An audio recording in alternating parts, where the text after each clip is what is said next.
आउ गोस्वामी वर्णन करुछंती जे वृंदा थिले कोन भगवानकर अनन्य भक्ता आ भगवान नारायण को अनन्य भाव रे भजुथिबारु से निजर एते प्रताप तांग भितरे भक्तिर महिमा एते प्रकट जेथिला जे सतीत्व तो तांकर थिला किंतु एते भक्तिर महिमा थिला जार फल स्वरूप जलंधर को विवाह कले किंतु जलंधर जते प्रकार रे युद्ध करि जाय से केबे मध्य परास्त हुए नहीं और देवता माने जलंधर रो प्रकोप रु हाहाकार हेबा समय रे समस्त देवता भगवानकर पाखकु गले भगवान कहले ठीक अछि यदि एते बड़ जलंधर माने विपत्ति करूची ताले तुमे माने जाओ युद्ध कर कहले देवता माने ना प्रभु तांकर जो पत्नी अछि वृंदा अछंती ना तांको केही परास्त करि परिबे नाही वृंदा जे पर्यंत पूजा रे बसिथिबे दीप जालुथिबे राम राम करूथिबे से पर्यंत तांकर पति को केही वध करि परिबे नाही ताहा मोर ऊपर छाडी दियो भगवान कहिले देवता माने चली देवता माने जाय आह्वान कला समय देवी वृंदा कहले पति दे मोर गोटे कथा आज देवता मानकर सहित समस्त देवता आछंती आ मते संदेह होछि सेति पई मोर गुटे नियम अछि प्रभु आपण जे पर्यंत घर को न फेरी छंती मु से पर्यंत ए दीप जाली करी बसुछि आपण को केही क्षति करि परिबे नाही आपण निर्भय रे युद्ध करंतु वृंदांक ठारू अनुमति नै जलंधर जेमिति युद्ध करि गले एपटे वृंदा बसी थांती वृंदा बसी भगवानकर चिंतन करू थांती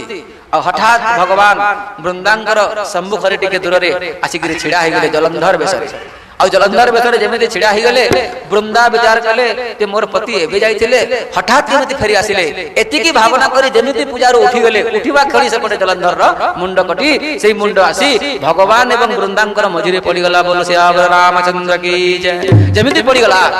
जलंधरंकर मुंड को देखिले आ भगवानकर से जलंधर रो स्वरूप को देखिले सेई समय वृंदा कहले किए तमे को भगवान भगवान निज को लज्जित माने गले एवं निजर नारायण स्वरूप रे प्रकट हे गले बोल नारायण भगवान की जय वृंदांग को अत्यंत दुख हैला एवं अत्यंत क्रोध मध्य हैला दुख हेबार कारण हैला जे आपण भगवान हे कपट मु आपणकर कोन एमिति दोष करथिली को भक्ति रे मु आपणकर किछि कम करथिली जे आपण आज मो सहित छलना कले आपण छलिया नंबर 1 आपण छल करछंती कपट करछंती आपण भगवान ताले मोर की दोष हैला किछि कहि पारले नाही भगवान ताले वृंदांग को राग आसी गला क्रोध आसी गला एवं सही समय रे वृंदा अभिशाप देले भगवान मु आपण को अभिशाप दोछि आसे अभिशाप हैला कोन जेमिति आजि मोर उपस्थिति रे मोर पति को आपण जेमिति मराई देले आ मोर पति रो मुंड जेमिति कटि गला मु अभिशाप दोछि समय आसीबो आपण मिथरे मनुष्य हेबे आ सही समय रे आपण को ठारू मध्य कोन करा जिवो मते जेमिति मोर पति रो वियोग आपण करै देले मोर पति को आपण अलग करै देले मोर एही पति दिने समय आसीबो आपण को आपणकर पत्नी ठारू अलग करि देबो।